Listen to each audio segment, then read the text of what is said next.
My name is Mimi Scheller. I'm the director of Drexel Center for Mobilities Research and Policy. I'm really pleased to be able to introduce Richard Sincada. He's a political demographer and currently the demographer in residence at the Stimson Center, as well as a consultant on politico-demographic issues for the Woodrow Wilson Center's Environmental Change and Security Program, both in Washington, D.C.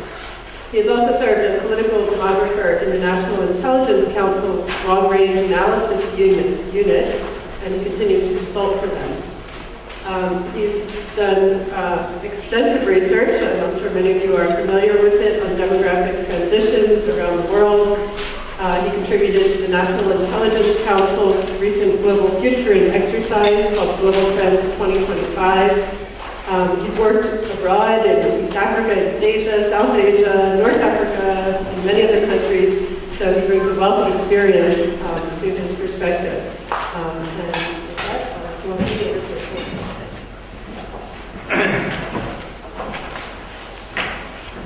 Thank you.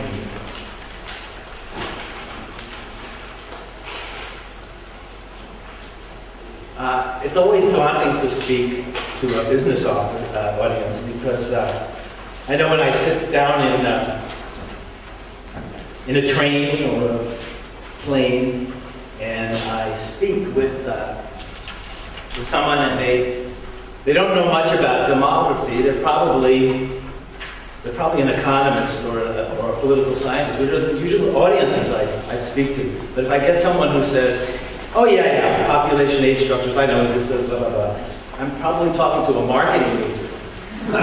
So they know their stuff. So it's a pleasure to speak in front of you, and I suspect there'll be some great questions. An alternative title for this work could be the life cycle of the state. And that's what I'm going to go through for you. I'm going to highlight democracy, the rise of democracy. But in general, what we're talking about when we talk about population age structures and this life cycle is state behaviors, all of which can be drawn statistically from data that is accessible to you. In other words, you really don't need me. You can just go on the web and you can find this information and draw your own conclusions. And hopefully people will take up this charge. And I'm just not speaking for no good reason at all, but people, researchers, some of you will become interested in this, and please contact me and we'll talk further. The story all starts with the demographic transition, the mother of all transitions that I'm going to talk about today. There are two component transitions that make up this transition. First is a death rate transition, which is something that almost all countries, virtually all countries, have at least entered and are far along, many are far along in. And the reason that countries go through a death rate transition, and the reason that childhood mortality declines, is because of things that people use in their household. They take up soap, it becomes widespread in society. There is community sanitation, there's a move towards safe drinking water. Finally, public health systems are in place that good governments use to increase their legitimacy. And ultimately, things like vaccination and clinical care that's available to most citizens. Now, this death rate transition comes first everywhere, and what follows is a birth rate transition. In other words, fertility comes down. The number of children that a woman will have in a lifetime, that typically comes down, and the reason it comes down has been largely through modern contraception, particularly in the last 60 years, which has become gradually available to many people on the planet, not to all yet, become more affordable. And because of this gap that you see between the death rate transition and the birth rate transition, we have population growth. That's what it's about. It's about this gap. So we go from a situation with high fertility and mortality, we move down to this gap, and we get to a point, and interestingly, death starts to rise again at about median age 35. Median age being the person's age at the middle of that population distribution. 50% are older, 50% are higher. The reason that death increases is because we have more older people at this point. The risk of dying becomes greater, and so far, countries whose birth rate came down dramatically, particularly since the 1970s, most of them in Europe, death rates have risen very close to or even beyond birth rates, and we beginning population decline in countries like Russia, Japan, and parts of Europe. Now here's another transition that's kicked off by that democratic transition, and this transition is largely the product of fertility decline.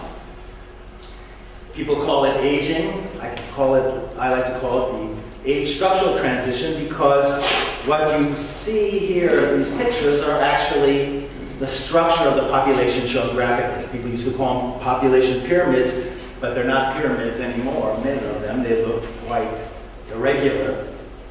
You can read this graph by looking at the base. It's it's the proportion of people 65 years and older versus people under 30 on the vertical axis. These graphics are basically two sets of bar graphs turned on their side, and they're on a proportional basis. The whole set of bars is 100%, and each bar is a 5-year age group. Children 0 to 5 are on the bottom. 0 to 4 are on the bottom, and 5 to 9, 10 to 14. So young children are down here, the oldest people are up here. And you can see that very youthful populations are there up in the left-hand corner.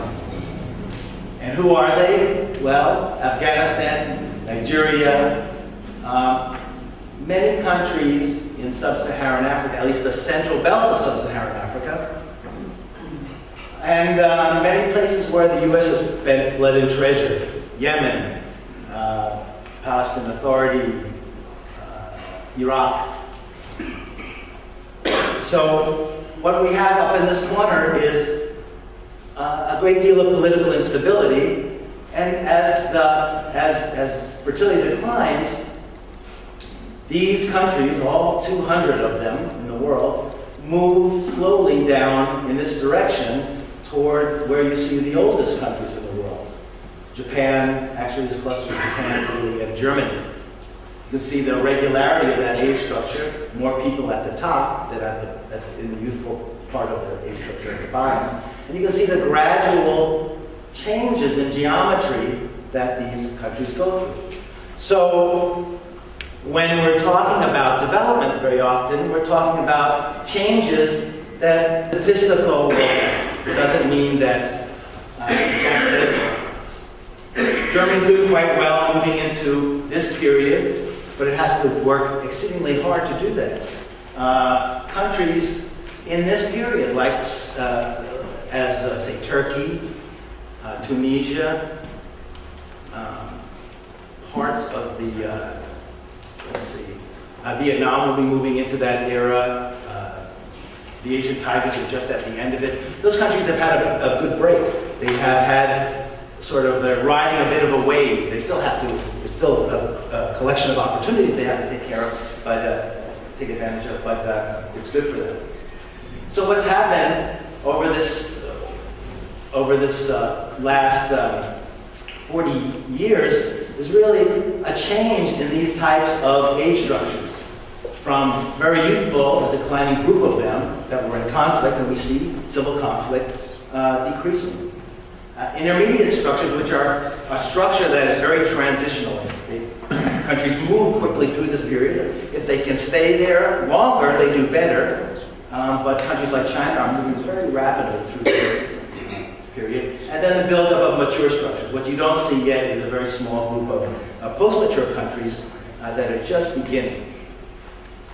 Now, what does that mean for democracy? Well, maybe I'll go back here if I forgot something. About 15% of youthful countries have been liberal democracies. That is, they have been assessed as free according to the Freedom House scores, if you're familiar with them. That 15% has been extraordinarily volatile. If you look at 5 years after you first took a look at gander at it, you'd see pretty much a different collection of countries. They're not stable. Intermediate countries, about 50% of them are liberal democracies. They are judged to be free in that annual assessment. And mature countries, about 90%. Still not fully that group. There's still a 10% group of 10% of those mature countries that seem to remain authoritarian despite that aging. So what you've got here is a timeline, and this is, I think, very useful to a lot of people. We can take a look at gains and losses of liberal democracy. Here we see in this period that Huntington called the third wave of democracy. Well, if you were a youthful country, the gains and losses were pretty much the same. If you gained them, chances are that you lost them within 5 years, perhaps 10. The real buildup of democracy occurred in the intermediate period. Mature, less so, but still much more stable democracy. So when we're talking about democratization, particularly to very high levels, it's good to be a little late. It's good to take your time. So I'm going to now zip through some maps just to show you what's been happening since 1990. Now this red zone is these age structures, very youthful age structures. You'll see pink ones show up here. That means that they've just crossed over to the next intermediate period. I show that because that boundary is, of course, fictitious. I made it up. But it's useful to see who's left, and you can't always see them, but you'll, because I'm going to move at 10-year jumps. But take a look at what happens next. 2000. That zone, which the demographers call the arc of instability, has actually shrunk a bit. Countries like Brazil have moved out and moved into liberal democracy in this period. Now, I'm going to take a break here because this was a map that was generated by Tom Barnett, and his point of takeoff was a map called the Pentagon's new map. He published this in 2004, and he says that this was a kind of map that was shown at the end of the Cold War in the Pentagon to alert U.S. policymakers to the new alignment of states. That the new challenges for the U.S. Foreign policy would not be the Cold War boundary lines, the Soviet Union that had been broken up, but instead these countries that are outlined here, most of them in the developing world, not all. But look at the similarity between that and this, sort of a combination of these two. And this is done empirically through gathering data from different surveys, making some personal judgments on his part. And this one is just taken from data from the UN Population Division. And the nice thing about this is we can project into the future, which I'm going to do right now. So here's our takeoff. 2010, we look at 2020, we see that arc of instability narrow, still countries in the Andes, Central America, Sub-Saharan Africa, Middle East, Pakistan, Afghanistan, and parts of the Far East, particularly the islands, the Pacific Islands. And finally to 2030. And so we're looking out 20 years with a reasonable amount of certainty about where these age structures are, because they depend on fertility declines that should already be in place. And so people call me up, and they're typically very often business people, and they want to know something about the next 10, 20 years. I can at least show them age structures, which are, again, a statistical assessment of the future, not certainty. But this is where we'll probably, U.S. foreign policy will probably be focused in the future on those. And we can look at more broadly, just to wind up, at what all of these age structures look like on our, in 2010. So you can see here the youthful ones in red, intermediates, sort of the demographic bonus states, those that are enjoying some very favorable economic times, and about half of them liberal democracies. And then the industrial states are still not doing badly, but are starting to accumulate some debt, perhaps many of the older ones. And here's 2030. And here you have this new class of countries, post-mature, an age structure with the median age over 45. Something that's never been before, and you can see the accumulation of many of these. It will be very hard to stop the momentum that will create these type of age structures. And that's where I'll stop, looking into that 20-year future, and I thank you for your attention.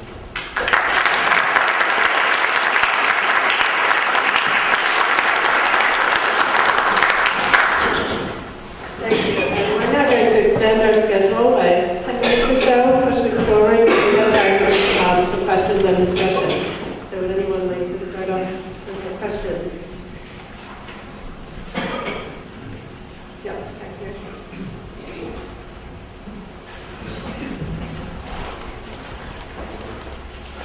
What would you say would be some of the primary factors leading to a late maturity in the demographic structure? What were some of the primary characteristics that create post-maturity? No, that leads to it happening slowly, later. Oh, slowly. Oh, that's a great question. Immigration is one of them.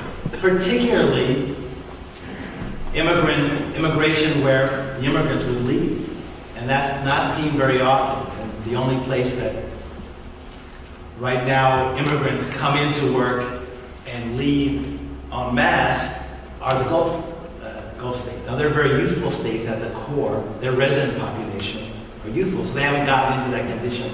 But they basically enjoy a kind of worker bulge without accumulating too many seniors, because those people are not employed or not given retirements or not allowed to stay. Our migration slows things down, as does the UK's and France, but ultimately those migrants will mature and they will claim the benefits that they've accrued or been promised during their lifetime.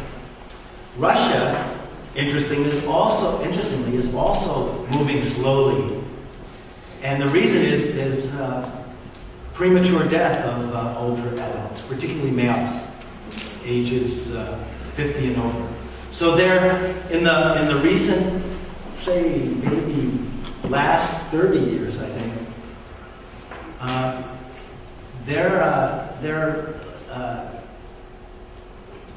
their life expectancy has slowly declined, particularly among males.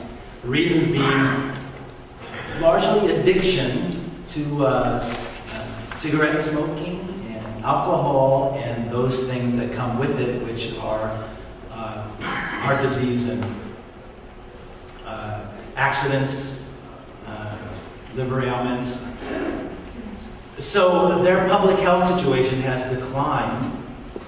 The story that this is because of the breakup of the Soviet Union is not correct. This precedes the breakup. It actually began in the early 80s. And it's a trend that they don't seem to be able to seem to reverse. But that said, it slows down aging. Those people who are males who are older are not retiring, they're not there. And that's the primary ones that I can think of right now. So some of them are, some of them may, like migration may be sort of helpful to the economy. The others, we don't know. Okay, question over here. Thank you. I mean, demography is not destiny, but would you say the Pentagon or the CIA, whoever you give this to, would be perplexed about having to turn their focus to Africa, let's say, based on this? Because there's going to be conflict, there's going to be uproar, and hence there'll be a diminution of attention to the Middle East, which may be true, maybe the greatest thing of all. But is this destiny? The demography is not destiny. Does this have an effect on planning in the U.S. by defense and security? Oh, that's a good question.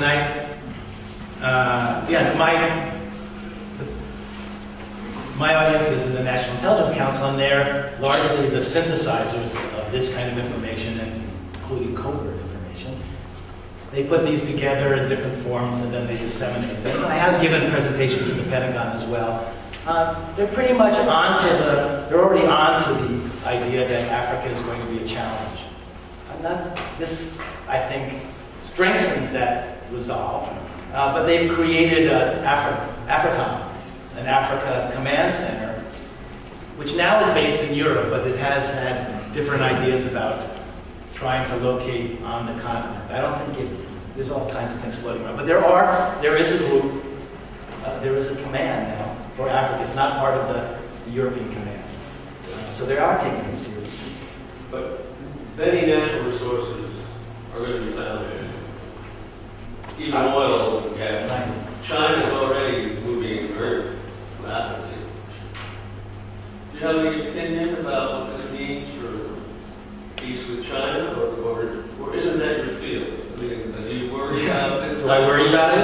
I just give them this information. I let them worry about it, basically. I don't. No, that's pretty much the truth. I don't. I make them aware of things that they may not be aware within the demographic and economic and political realm that pertain to this demography. But they're very aware of China's move into these areas, into Africa. There'll be more about that, and I'm sure, I'm mostly feeding them this kind of information and letting them make those kind of decisions. I don't have any power over that. Yes, question over here.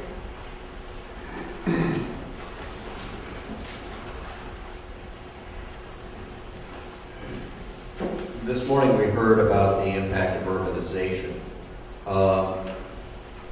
Taking it down a level, when you have a lot of youthful people that are now in cities as opposed to in the country, could you comment on how urbanization overlays with the trend lines that you've identified?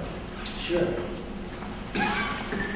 Well, all of us, particularly those of us who have moved from the countryside to the city, think of it as a decision that we made, largely an economic decision, but sometimes a social decision.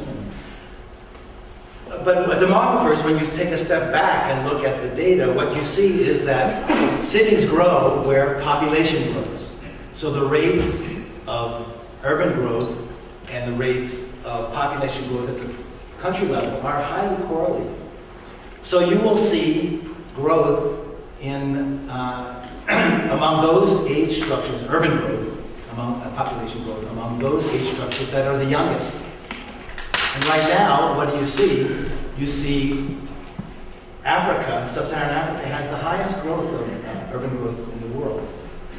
So, given its economic situation, we know it just cannot be an economic decision people are making. They may be making a personal decision on push-pull factors. It may be better on the margin to go to the city. They're leaving a rural situation very often that is untenable. I know I've been in talks where people talk about this great decision they're making, but I've lived in the African countryside, and I've heard people, when they're little kids, talk about that they're going to the city. Either that it's either glamorous on one hand, but it's also they don't have anything to. There's no reason to stay. That the oldest son will probably get the land. The land is small. It's been subdivided many times. There is nothing there for them. So they are headed for the city and probably a slum.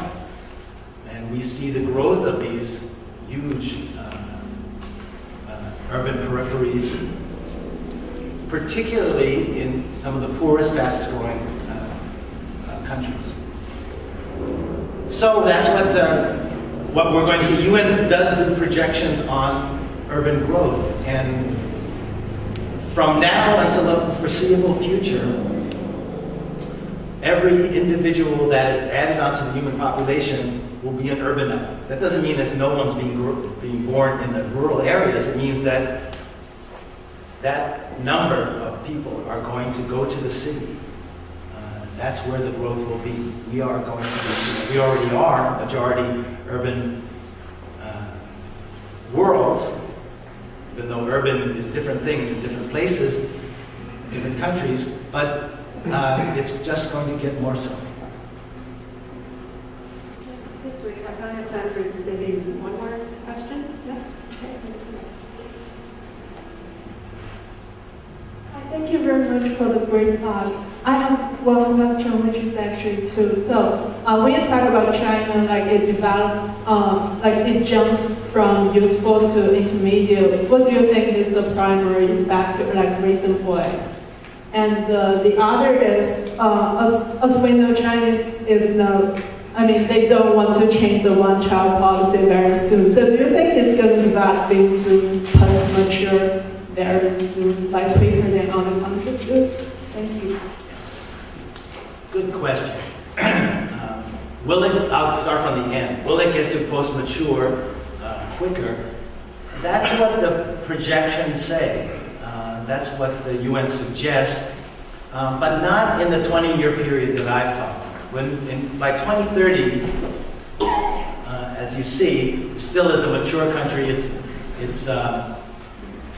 median age will be over 40, so around, I think, 42. That would be like Germany in 2005. Still not a bad period to begin, and a period that's manageable, but one that has to be prepared for today in terms of changing or creating benefit systems, reforming ones that are already in place, and preparing for that eventuality. Why did it get there? And why did it get there so fast? Well, the simple answer everybody was probably thinking of is the one-child policy. But in fact, fertility under the family planning program that Mao put in place in the 70s did a very adequate job. And it was non-coercive. It was largely based on advertising two-child families. That worked very well. I think it was longer, fewer. You probably know the words, but it actually brought fertility down to about 3 children per woman in 1980. And then you would have thought it's just going to go down and continue going. And I think most people, most family planners, most health professionals would have done nothing and just let things go as they did. But another survey was taken. Fertility did not come down during that survey, and a group of people who were very conservative at the time put in place this coercive policy. It was a policy that was talked about, but it was never implemented. It was talked about in sort of Malthusian terms. That is, we're going to run out of water, we're going to have these huge populations. So they put it in place, and of course fertility declined to 2, and then kept going. Declined to about between 1.5 and 1.6 now. And of course they haven't done anything to take it off, and quite frankly, I can't say they haven't done anything, because there are reforms that have gradually created windows for people to have another child, particularly if they had a daughter. Minorities, of course, have been exempt. People in cities now, in many cities in Shanghai, it's not being enforced upon them, from what I understand. That said, fertility has not rebounded across the entire spectrum of childbearing women. So, in other words, once people attain a small family norm, it's very difficult for them to see the reasons to add one or two more children. And that may be the case for China, we'll see. But on the other hand, the one-child policy and the birth planning commission that institutes it have not relaxed it. It's quite puzzling why they haven't. There's no need. First, it doesn't seem there was a need to have it in the first place. And now in the second place, there's no need to have kept it in place. So we'll see, but that is largely the one-child policy that is now propelling China very rapidly through a period when it could experience a lot of economic growth and sustain it and bring up its people's wealth and educate. But it's going through it very, very quickly. I'm afraid we'll have to stop there and move on to our next session, which will also continue the discussion about economic growth and investment. Thank you.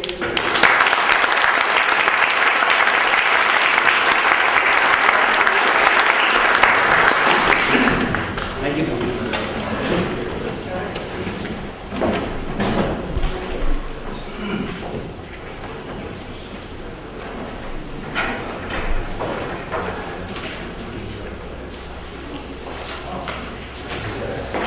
Thanks, man. Dick. Great talk. It's now my pleasure to introduce Dick Hokanson.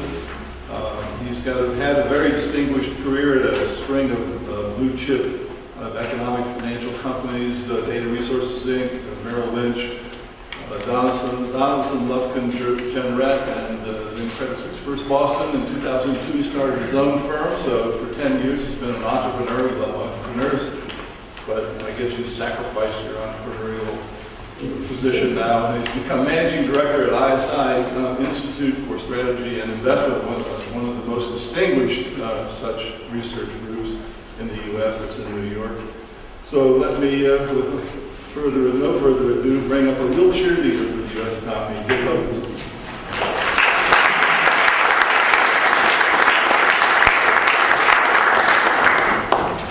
My principal focus today is going to be on investment issues. You can put your pens away if you want. There's nothing I'm going to tell you that you need to do today in some sense. But I'm playing out the issue of, famous quote from David Foote, the famous Canadian demographer, says demographics explain 70% of everything. It's a question of identifying the headwinds and the tailwinds, the basic trends, the secondary trends, and recognizing what are cycles around trends and what are reversals of trends in that sense.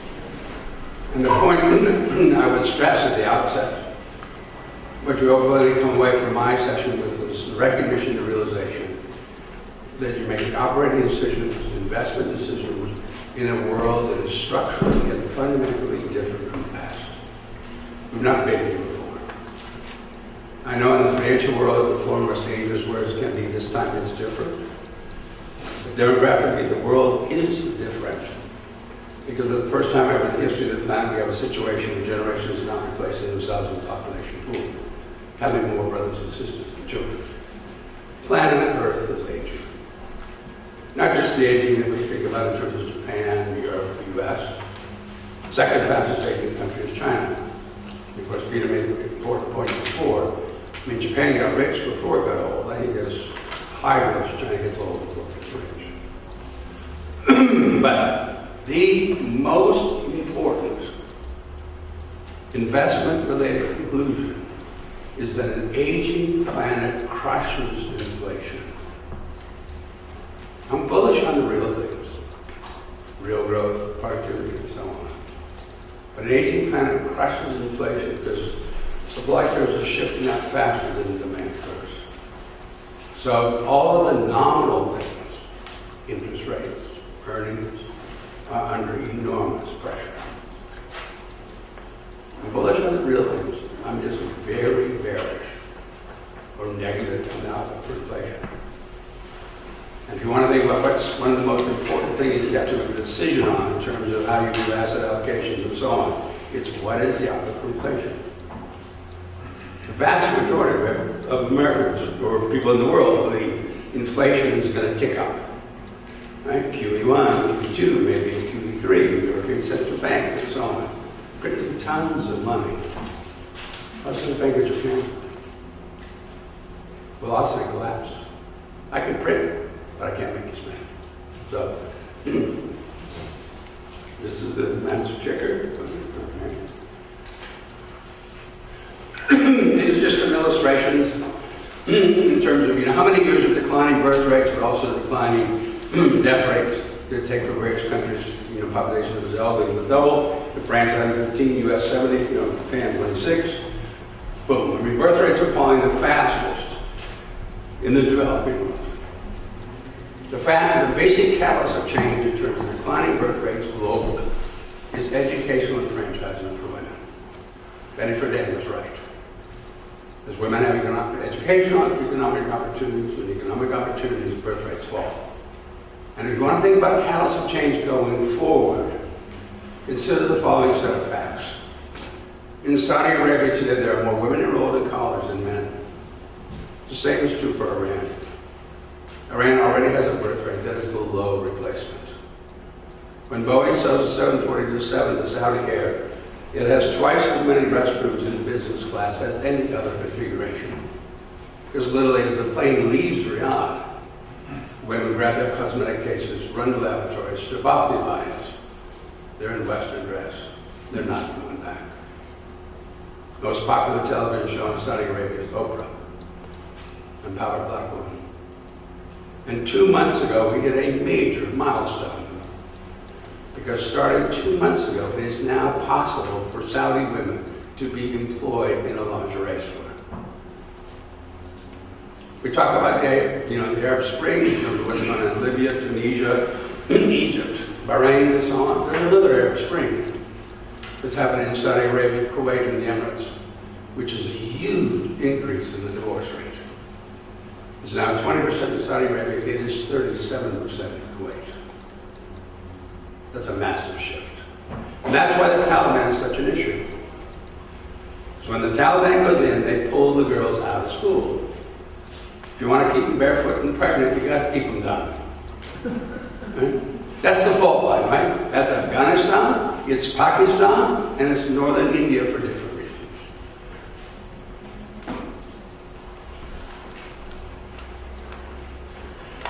This is the UN forecast of 10 billion.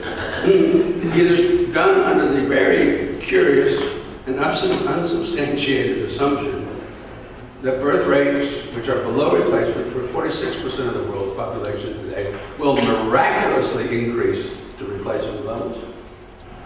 Birth rates which are falling in the emerging and frontier economies like Africa will fall to replacement level, but then won't decline any further.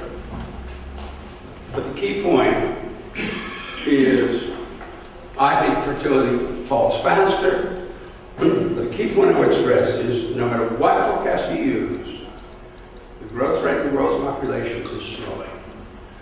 The debate here is, how fast do we get to zero? The debate is not, do we accelerate?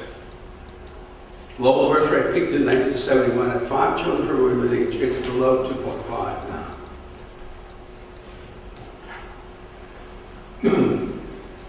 Richard talked about Africa before. I did the first ever CFA Institute tour of Africa last October. And there's some very interesting things happening. At some point this decade, we will have to confront, what do we do about Africa? What do we think about it? It's 1 in every 3 new workers in the world. And the question is, does Africa become its own standalone country, a manufacturing power or whatever? Or does Africa become a source of emigres to the regions of the world like Europe and so on that need immigrants? It's a somewhat open question. But some very interesting things that are happening. I mean, only 20% of Kenya is urbanized. But as Richard pointed out earlier, the fastest pace of urbanization that's taking place is taking place in Africa. 70% of Kenya has a secondary, of the adult population has a secondary tertiary education. And the basic driver in terms of economic development is, do I get an increased concentration of smart people? And then I get all kinds of productivity spillover. Okay, never underestimate the power of baby boomers. Okay? When baby boomers were young, okay, so here's an increasing share of baby boomers. When almost all of their income stream were wages and salaries, they stuck it to the old folks with much higher capital gains tax rates. Well, how else would you put that? I mean, they stuck it to the old folks, okay? Now, as baby boomers age, as more of their income stream becomes capital, they stick it to the young. They favor themselves in terms of lower capital gains tax rates, and they stick it to the young in terms of FICA taxes. More than 80% of all households in America pay more in FICA taxes than they do in federal income taxes. We talk, that's the big issue here, right? The biggest investment conclusion is it's the race to zero for interest rates globally. Japan is winning that race. It's not necessarily a race one wants to win. It depends on where you are, right? If you're a borrower or asset, etc. So this is, so just to set it up here, here's the yield on U.S. long-term treasuries. Here's the smooth growth in current dollar GDP. As far as I know, I'm one of the few, if not the only economist on Wall Street that ever looked at current dollar GDP. You'll never find this in discussions in Wall Street Journal or Barron's or Business Week. There the focus is always about real or inflation-adjusted GDP. But I've yet to find any company that reports real or inflation-adjusted earnings. And with the exception of chips, no company issues dimensions with real or inflation-adjusted coupons. It's a nominal world. So the key point here is over time, these are not two separate variables. They're one and the same. Nominal GDP is actual real growth plus actual inflation. Long-term interest rate is expected real growth plus expected inflation. And in short time intervals, I will get deviations or differences that give me enough time to make convergence. So then the question is, what causes nominal GDP? And the answer is labor force. If you do a supply-side decomposition of nominal GDP in terms of population, participation rates, hours worked, employment rates, productivity compensation, and so on, this is the relationship that you end up with. And the way to think about this is, okay, baby boomers are maturing as young adults here. Huge increase in the number of people moving out of their parents' home and their shared living services and beginning their own household lifestyle. Making huge demands at the same time the workforce becomes younger, less experienced. You want to think about it in terms of basic macroeconomics, demand curves are shifting out faster than supply curves. It's inflation. But what happens as baby boomers age? The growth rate of demand is slowing. But we're older, more productive, more efficient. So now supply curves are shifting out faster than demand curves. The world we're in is structurally disinflationary. Labor force growth forecast. It continues to slow. Baby boomers that reach retirement ages, smaller cohorts of entry. It does not repeat, not ever turn negative.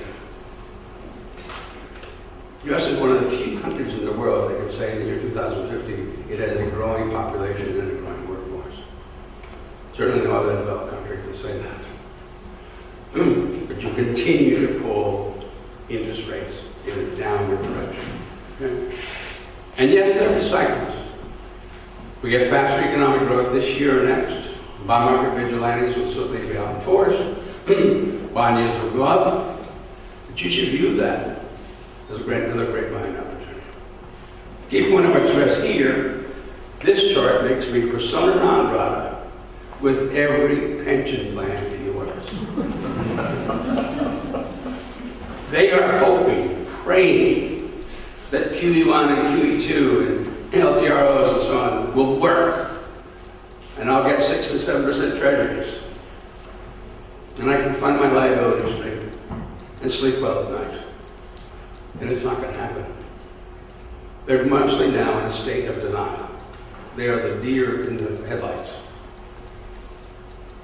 At some point, they will throw the towel down. They will say, we can't make it. We're big owners of fixed income. It's just not generating on that returns.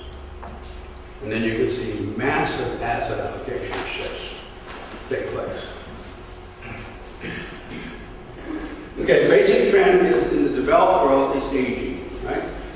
So this is Northern and Western Europe, North America, Japan, Australia, New Zealand. 12% of the world's population, about 65% of world GDP. So what you're looking at here then is this enormous rotation in the consumption model from goods towards experiences. Young people buy goods. They move out of their parents' house. They don't need all the stuff to buy goods. They start a family. They buy stuff for their kids. Then they get older. And then they say, the stuff I have is good enough. And what I want to do to enrich my life is this weekend have a nice dinner with my significant other, a nice bottle of wine, a nice concert, etc. My experiences, I don't just mean the obvious in terms of financial services and healthcare. Apple is an experience. Starbucks is an experience. Okay, so these are headwinds, with the exception of the U.S. It's no surprise that the global financial crisis had such a major negative impact on manufactured consumer goods. Because with the exception of America, I have very little demand. Somebody asked a question a while back, why are we selling fewer cars in Germany? Answer, fewer drivers. It's not rocket science, okay? European car makers face a major headwind. There's a decline number of people who can drive a car. It's a simple fact. And unless you can somehow convince people to own more than one car at a time, you're looking at least at 20% overcapacity. It's going to be a market share fight.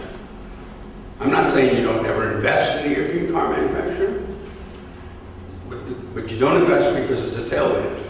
Unless I have a tailwind, or have an expanding number of drivers.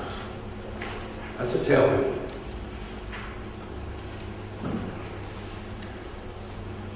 Here's the population pyramid for Japan. Some people have said it looks like a comet.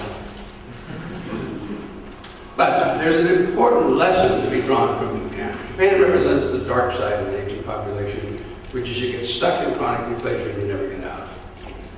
But there's another critical aspect to think about. An aging society is also labor intensive. And you need the equivalent of nurses' aides and orderlies and so on, and turn people in beds, wheel them in wheelchairs. Japan recognizes that need. But instead of importing nurses from the Philippines, they're trying to build robots. A while back, Panasonic announced, we have built a robot that washes people's hair. I don't know that Japan will be successful in building robots that can turn people in beds, build them in wheelchairs and so on. But to the extent that they are successful, the entire aging world benefits. So one of the things we always worry about is, the cost of healthcare and so on. Europe aging faster than we are, not as fast as Japan. Here's an interesting picture. Here's Europe in the year 1960. So the youngest countries were Southern Europe, the Eastern Bloc. But by 2060, the youngest countries are now Scandinavia, UK, France, Belgium, and Holland. because birth rates are collapsing faster in southern and eastern European countries. And I'll leave you with another nugget about Europe. Okay? I mean, Merkel and Sarkozy, they're still kicking the can down the road. We're going to still confront that issue. But push comes to shove, it survives for the following simple reason. Germany is 1% of world population. They are 9% of world exports. If Germany had a standalone currency, the appreciation in what would have then been the D-mark would have been so great, it would have crippled their export industries. Germany has an enormous vested interest in tying itself to weak sisters. The Greeces of the world, the Portugals and so on, the import-dependent countries. So push comes to shove, the euro survives. Long-term issue is Turkey. 80 million people. You know, the pyramid looks like a pyramid. France especially, European Union, but France especially has been playing hardball in terms of these are the things, all the reforms that Turkey needs to make. And Turkey basically has come to the conclusion to say, look, the reality is you need us more than we need you. So stuff it. The American exception is the American birth rate, 2.1 children per woman. It's the highest in the developed world, plus immigration. The key point about immigration is not just the numbers. It's that America attracts the risk takers. I have lived outside the United States for the last 8 years. One of the things that happens when you live outside your country of origin, you get a different perspective on things. It's called the American dream. And maybe it sounds very corny, but it's not. No one emigrates to Holland, Germany, Denmark, UK with the notion of getting rich. They go for a job from Turkey or Northern Africa or whatever. People come here with the notion that they can get rich, that they can make it. And I realize not many do. And we pay a very big price in terms of poverty. But we attract the risk takers. And I hope any immigration bill that we ever get will continue to focus on that. And think about it. Who is the ultimate risk taker? The illegal. The risk of their lives. Okay, here's the headwind tailwinds for the U.S. I've got two tailwinds. Baby boomers approaching retirement. Oops. And the echo baby boom, entering ages of household formation and so on. This is where you have rising demand for goods. Financial crisis had a negative impact on the rate of household formations. But now they bounce back. I think housing is going to surprise to the upside this year and next in terms of finding how strong it becomes. There's another important change. The divorce rate is now falling in America. An industry that is negatively impacted by this are toys. For toys, almost the least significant issue is how many children are there. Remember, children don't buy toys. Adults do. Well, so what counts is how many adults are children related to? How many gift givers are there? The toy industry really benefited from the breakdown in the social mosaic with the maturation of the baby boom, especially the sharp increase in the divorce rate. Because what the marriage, divorce, remarriage, merry-go-round did was to explode the universe of gift givers. The apex of that was a child born in Atlanta, Georgia in 1990, came into this world with 16 sets of grandparents. God knows how many aunts and uncles. I mean, I have to believe any gift giving in that household involved at least a small truck. Now the divorce rate's falling. Yes, it's true. Children today have more likely to have surviving grandparents and great-grandparents and so on. But you no longer start exploring that universe. Here's total population, U.S. versus Eurozone. Here's working age population. Okay? So I think the issue that we will see more and more happen, that was not touched on by prior speakers, it's called insourcing. It's companies moving production back to America. It's happening at an accelerating pace. I work for a private equity firm in New York. One of their portfolio companies has moved production from China back to Michigan. Michigan now becomes the low-cost producer. Total low-cost, right? You're paying more for workers in Michigan, but you're also getting better output. People forget the level of productivity in China is pretty abysmal. The average Chinese worker has $6,000 worth of physical capital versus $150,000 in the U.S. and $250,000 in Japan. In 1970, when the U.S. was still an apparel power, the average worker in America could make 40 shirts in one day. The best the average worker can do in China today is 27. Part of the productivity problem in China is very high turnover rates, 60% turnover rates. For any of you who run companies or whatever, working companies, what would your company look like if every year you had to hire 60% of everyone? Right? And this is why Maserati will now build cars in Michigan. Here's the pyramid, shape of the pyramid becomes more normally shaped once baby boomers die off. It's true, we become permanently older, but I'm relatively sanguine on the outlook for Social Security. Because the key issue here is gerontophobia, the fear of getting old. It's the fear of Alzheimer's. Baby boomers are going kicking and screaming into old age. They're not going quietly like their parents. You're approaching retirement age, you can look at the actuarial tables and you can say, I expect to live 19 years, is it 19 quality years? I don't know I have Alzheimer's, but I have a major negative impact on my loved ones. And what the Alzheimer's research clearly shows is use it or lose it. The more active you stay mentally and physically, the less likely you are to develop it, or if you do, it will be less severe. So now there's an incentive to transition out. And that is what we're seeing. We're seeing increasing participation rates for men and women over the age of 65.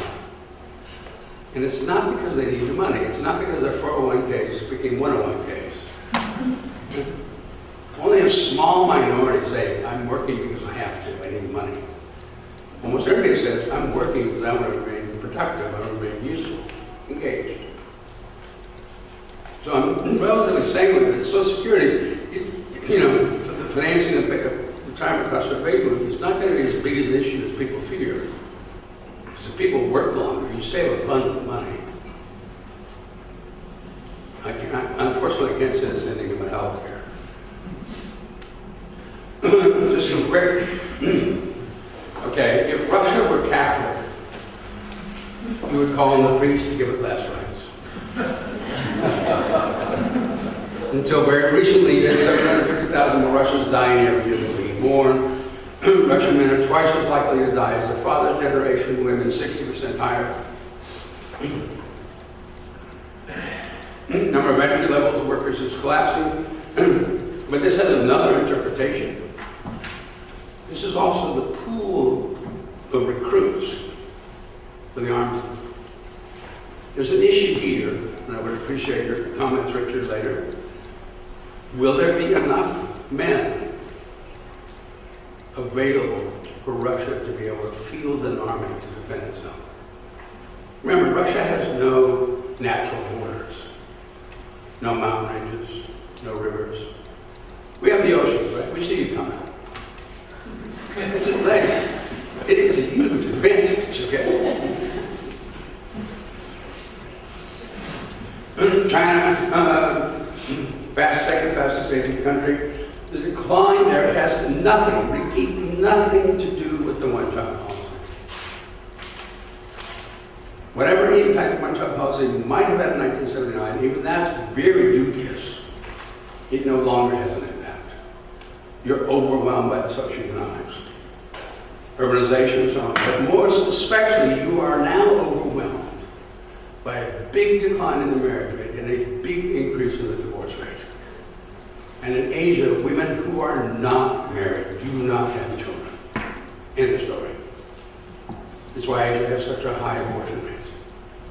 So I'm of the opinion continue. China can reverse the one-child policy tomorrow and find out nothing happens. Just like you saw in Singapore.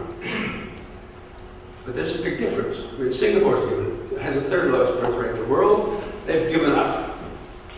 They have all kinds of policies to stimulate birth rates.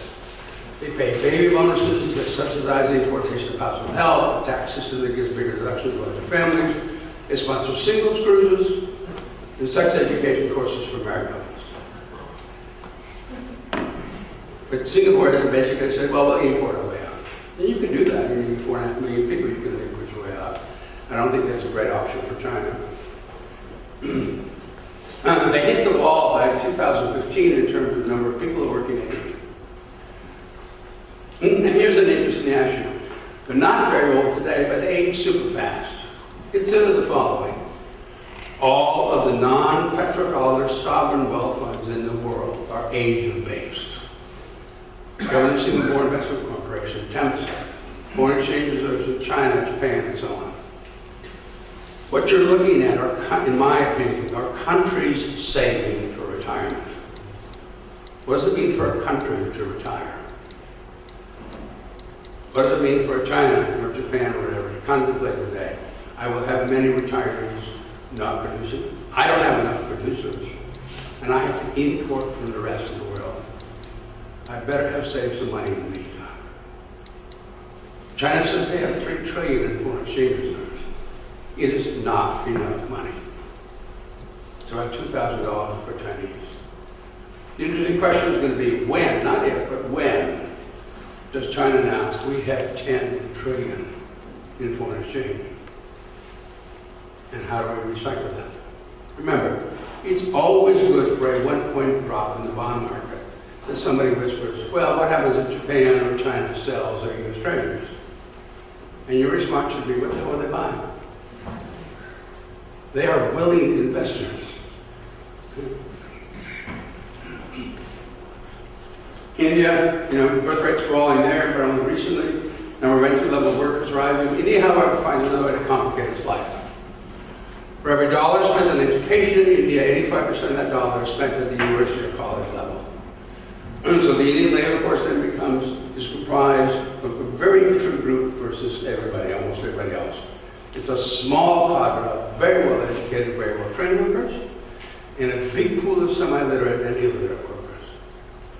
It's why, in my opinion, India never becomes a manufacturing powerhouse. They go straight to services, from agriculture to services, as we're seeing. But what it also means is India becomes a nation of a few haves and many have-nots.